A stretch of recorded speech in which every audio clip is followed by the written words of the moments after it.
दोस्तों, अगर आप भी अपनी लाइफ में अभी तक स्ट्रगल कर रहे हैं और कामयाब होना चाहते हैं, तो स्टीफन आर कवी की लिखी गई किताब 7 habits of highly effective people आपके लिए काफी ज्यादा हेल्पफुल साबित होने वाली है।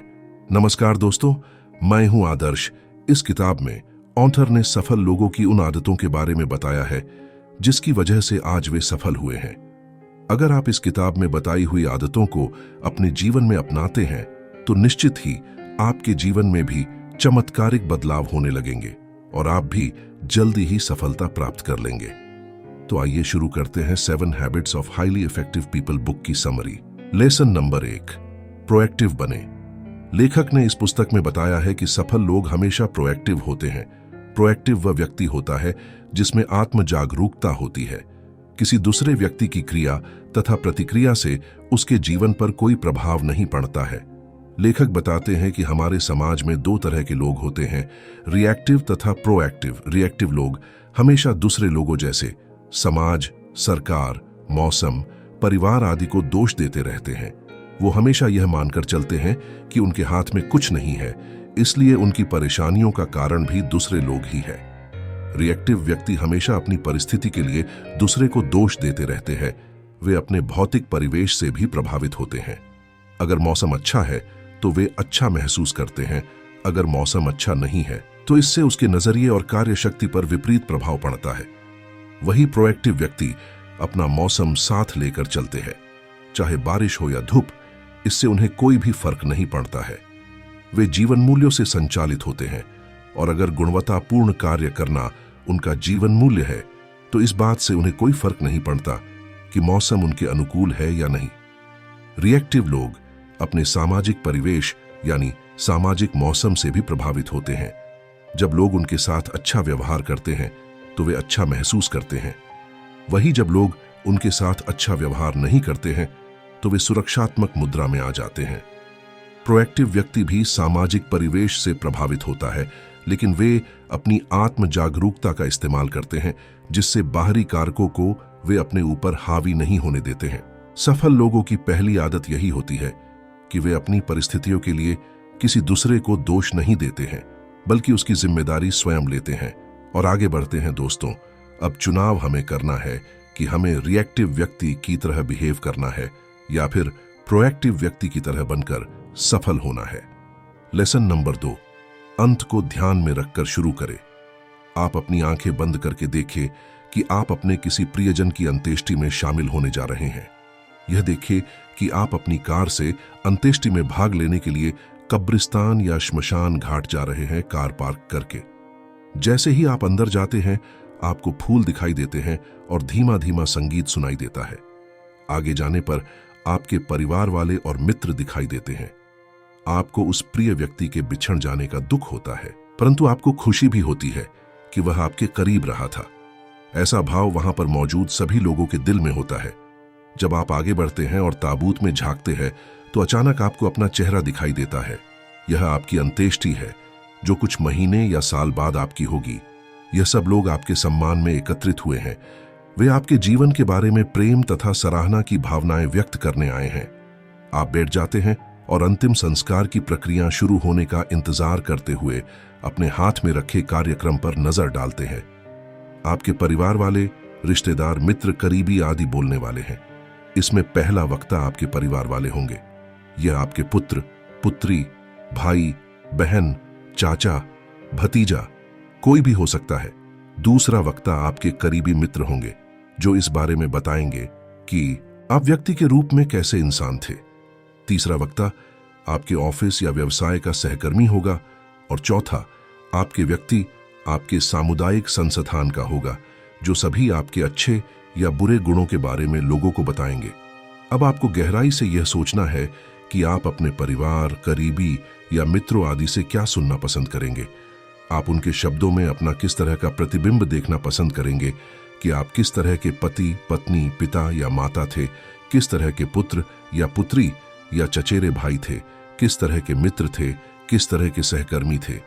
आप अपने आप को किस चरित्र में देखा जाना पसंद करेंगे। आप क्या चाहेंगे कि वे आपके किन योगदानों तथा उपलब्धियों को याद रखें। ध्यान से अपने आसपास के लोगों की ओर देखें। आप उनके जीवन में क्या परिवर्तन लाना पसंद करेंगे। अंत को ध्यान में रखकर शुरू करने का मतलब यह है कि आपको अपनी मंजिल को अच्छी तरह से जान लेना है कि आखिर आप कहां पहुंचना चाहते हैं या फिर लाइफ में क्या बनना चाहते हैं, ताकि आप बेहतर ढंग से यह जान सके कि आप वर्तमान में कहां हैं, ताकि आपके भविष्य के कदम सही दिशा में आगे बढ़ सके। लेसन नंबर 3, पहली चीज पहले रखें। दोस्तों, देखा जाए तो आज के समय में हर किसी के पास कुछ न कुछ काम जरूर रहता है, चाहे वह महत्वपूर्ण है या नहीं। हम दिन के कई सारे घंटे ऐसे कामों में खर्च कर देते हैं जिसकी हमें वास्तव में जरूरत नहीं थी। हम चाहे तो अपने बर्बाद होने वाले समय को बचाकर सही कार्यों में खर्च कर सकते हैं। इस पुस्तक में ऑथर बताते हैं कि हमें अपने कार्यों को 4 भागों में बांट लेना चाहिए, जिससे हम अपने समय का सही सदुपयोग कर पाएं। आप चाहे तो टू डू लिस्ट भी तैयार कर सकते हैं, जिसमें आप सबसे महत्वपूर्ण काम को सबसे पहले रख सकते हैं तथा कम महत्वपूर्ण काम को बाद के लिए छोड़ सकते हैं। अपने कार्यों को हम 4 भागों में इस तरह से बांट सकते हैं। Number 1, urgent important.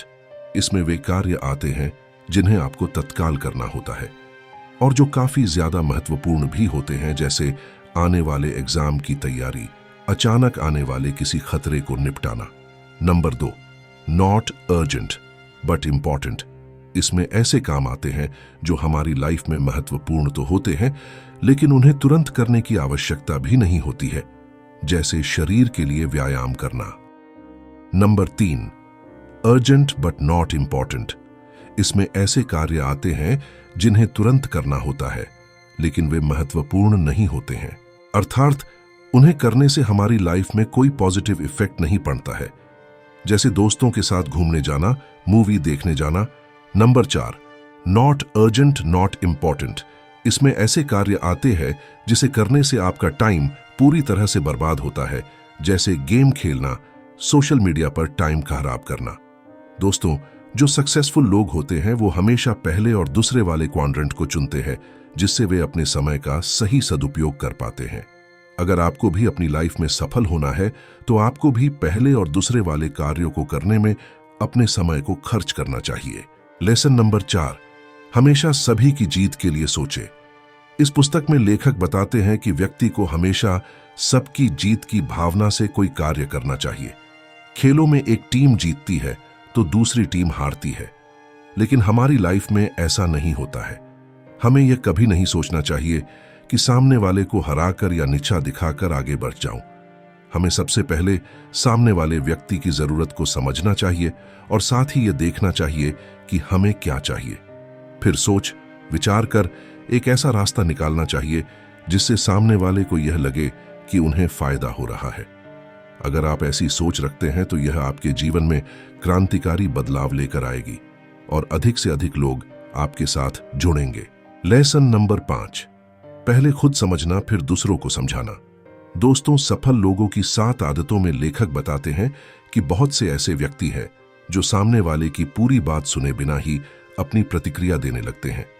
सामने वाला अपनी पूरी बात भी नहीं कर पाता है, उससे पहले ही वे बोलने लग जाते हैं। हमें बिल्कुल में ऐसा नहीं करना है।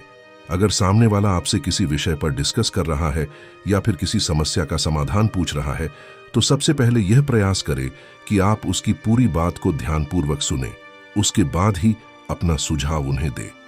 सफल लोग हमेशा पहले समझने का प्रयास करते हैं, उसके बाद ही वे सामने वाले को समझाने का प्रयास करते हैं। लेसन नंबर 6, तालमेल बनाना। हमें अपनी लाइफ में हमेशा तालमेल बनाकर ही चलना चाहिए। जो लोग अपने परिवार, दोस्तों, रिश्तेदारों, अपने सहकर्मी तथा अपनी टीम के साथ उचित तालमेल बनाकर नहीं रखता है, तो निश्चित ही वह अपनी लाइफ में असफल होगा। अगर आप परिवार के मुखिया हैं, तो आपको हमेशा यह कोशिश करनी चाहिए कि आपका परिवार हमेशा एक रहे, एकजुट रहे। इसके लिए आपको किसी के साथ भेदभाव न करके सभी के साथ तालमेल रखना होगा। अगर आप किसी कंपनी में बॉस है, तो आपको किसी बड़े प्रोजेक्ट को पूरा करने के लिए टीम की आवश्यकता होती है। आप अकेले किसी प्रोजेक्ट को नहीं कर सकते हैं। अपने प्रोजेक्ट को सफल बनाने के लिए आपको एक लीडर के रूप में अपनी टीम के साथ सही तालमेल बिठाना जरूरी होगा, अन्यथा आप सफलता प्राप्त नहीं कर सकते हैं। लेसन नंबर 7, अपने हथियार की धार तेज करें। दोस्तों, 7 habits of highly effective people book में ऑथर बताते हैं कि अगर कुल्हाड़ी की धार तेज है तो इससे किसी भी लकड़ी या पेड़ को आसानी से काटा जा सकता है। इसी प्रकार हमें अपने जीवन में आगे बढ़ने के लिए हमेशा अपनी स्किल्स में इंप्रूवमेंट करते रहने चाहिए। अगर आप फिजिकली फिट रहना चाहते हैं तो आपको रोज एक्सरसाइज करनी चाहिए। अगर आप अपना मानसिक विकास करना चाहते हैं तो आपको अच्छी बुक्स पढ़नी चाहिए और साथ ही भविष्य के लिए सही प्लानिंग करनी चाहिए। अगर आप सामाजिक क्षेत्र में योगदान देना चाहते हैं तो आपको सभी लोगों के साथ तालमेल रखना चाहिए और सेवा भाव का उद्देश्य रखना चाहिए, तथा साथ ही आप जिस भी फील्ड में काम कर रहे हैं उसकी स्किल को भी अपग्रेड करते रहना चाहिए।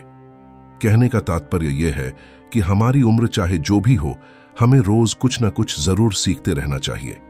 तो दोस्तों, ये थी 7 habits of highly effective people book की समरी।